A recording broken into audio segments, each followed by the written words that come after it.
Now,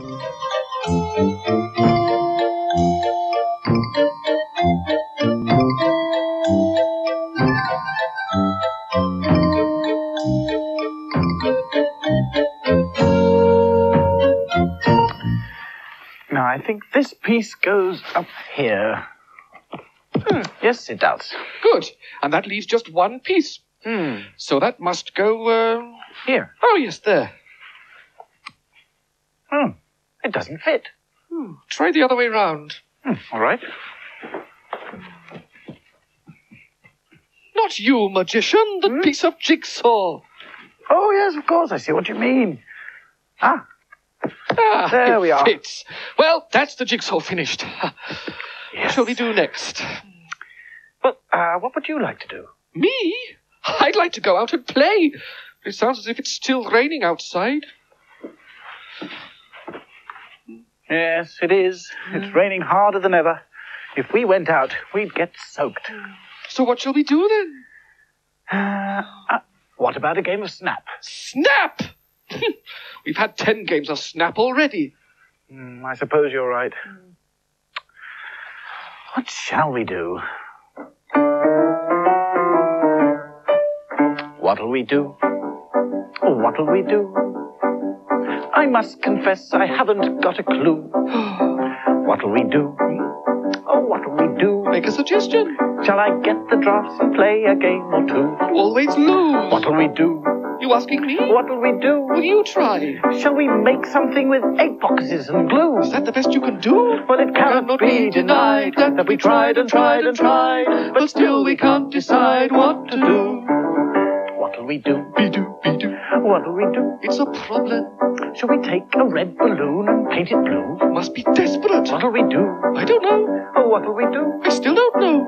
Shall we make a model of a kangaroo? Could do with a jumper. Oh, it cannot be denied that we tried and tried and tried, but still we can't decide what to do.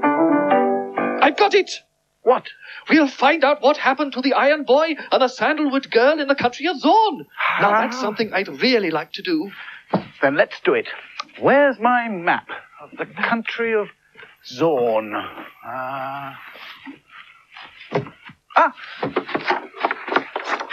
Here it is. Now then. Come on, let's have a look. Let's see where we're up to. Now, the cross there is where they landed in Zorn. Then they went this way to the old woman's house. Well done. Yes, and then they came across this bridge, and the bridge broke, and they fell into the water, and the Iron Boy nearly sank. The Sandalwood Girl saved him, though, and then they carried on over these hills and down into that valley. Yes, where the hare warned them about... fire dragons! Yes, the fire Oh, wait a moment, there's a word miss out here. I better write that in.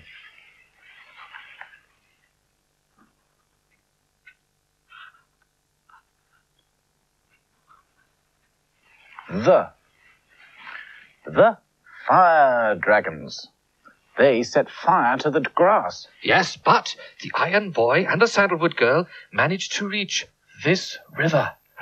And what do you think happened next? I wonder if they saw the hare again. Let's go over to the puddle and find out, shall Yes, we? right. There's nothing better than a good story on a rainy day. Yes.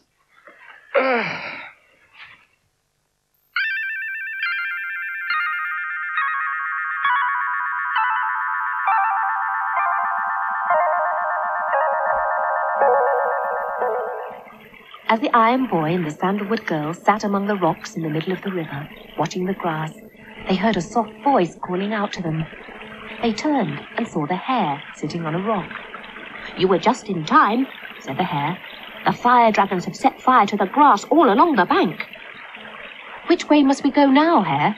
cried the Iron Boy. "The fire dragons will be waiting for us." "You must go along to the bank on the far side of the river," said the hare. "Follow the river until you come to a cliff. There's a big cave in the cliff. Silver ponies from the Blue Mountains come down every night to eat the silver moss that grows in the cave. They'll take you safely to the Blue Mountains." Thank you, Hare. You saved our lives, cried the Sandalwood Girl.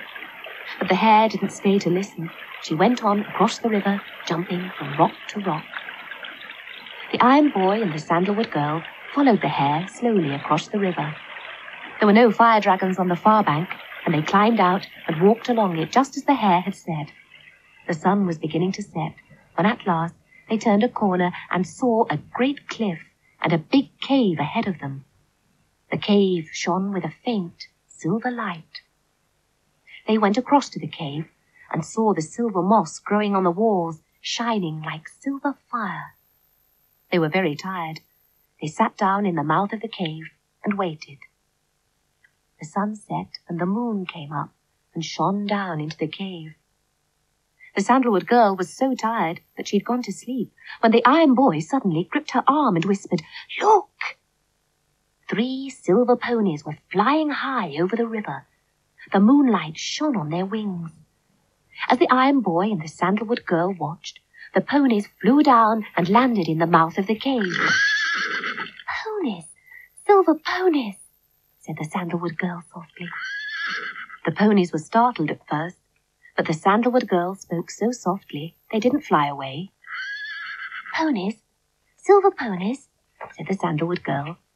"We're going to the Blue Mountains. We have to bathe in the Silver River so that we can become truly alive, like other boys and girls.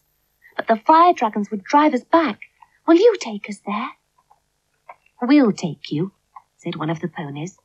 "We can't take you down to the Silver River. The cliffs are too high. But we'll take you to the top of the cliffs where you can see the Silver River plunging down into the water below. Wait for us while we eat the silver moss in the cave. And when we fly back to the Blue Mountains, we'll take you with us." So the Iron Boy and the Sandalwood Girl waited while the ponies ate the silver moss. When the moon began to set, the ponies were ready to go. One of them knelt down. The Iron Boy and the Sandalwood Girl climbed onto his back, and the ponies ran out of the cave and along the riverbank and flew up into the dark sky. The ground dropped away under them as they flew high up over the river towards the Blue Mountains.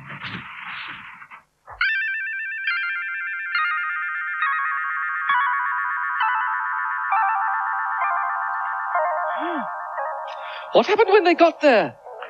I know. We'll find out next time. What's that story called? It's called The Silver Ponies. Right. Now, the silver ponies. Oh, it's funny. It's not there. Are you sure?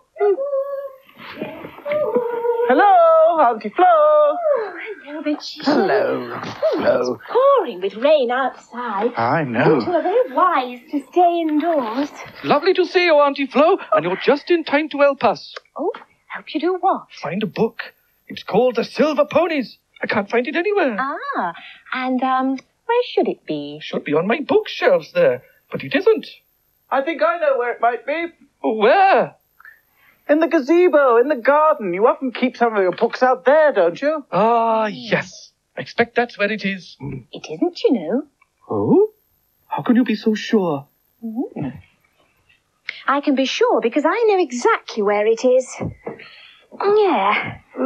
It's here. I found it lying in the grass in the pouring rain. Oh, what was it doing there? Oh, I remember now. I was looking at my books on the lawn yesterday afternoon. I must have forgotten to take that one back to the gazebo. Look at it, Toby. It's ruined. Yes, it was very careless of me, wasn't it? It certainly was. I wanted to look at the story again, too. But now I'll never be able to. Oh, will the story be in the big storybook, do you think? Well, I suppose so. Let's have a look.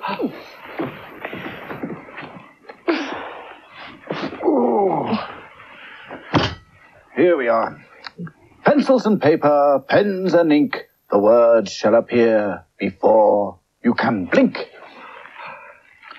Now then, let's find the right place. Yes, here we are.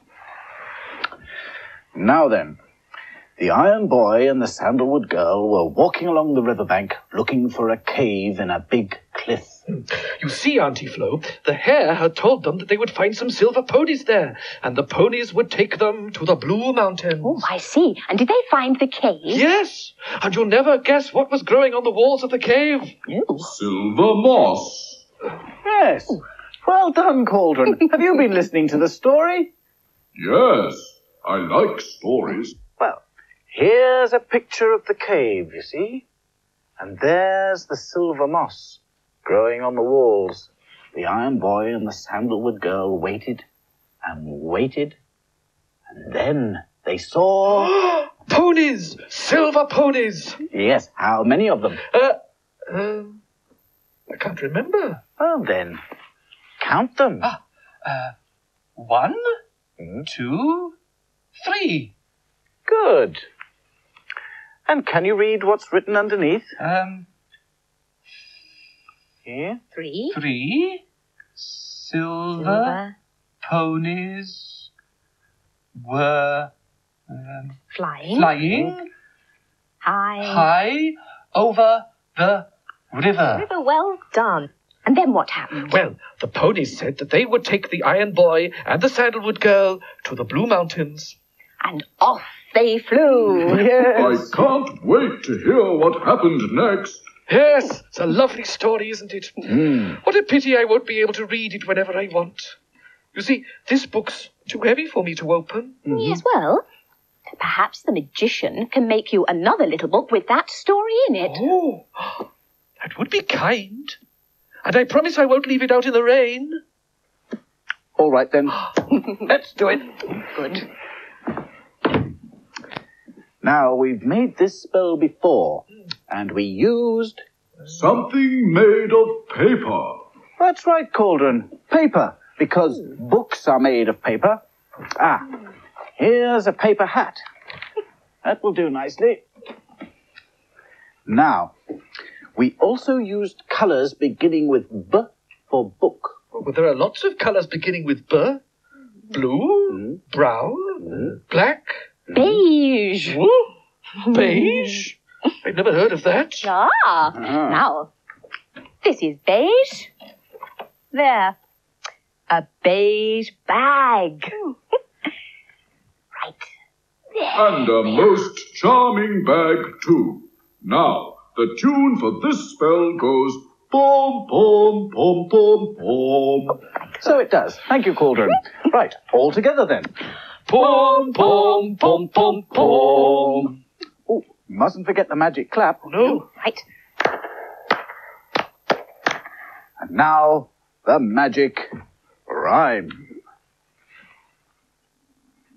Puddle, muddle, muddle, puddle. One book's ruined, now we need. Muddle, puddle, puddle, muddle. Another book for Toby to read. Oh, well done, magician. Oh, thank you, thank you. Yes, that's the one. The silver ponies. That's the one. Good. Now, promise you'll take good care of it this time. Oh, yes, I will. Well, shall I put this one in the dustbin on my way out?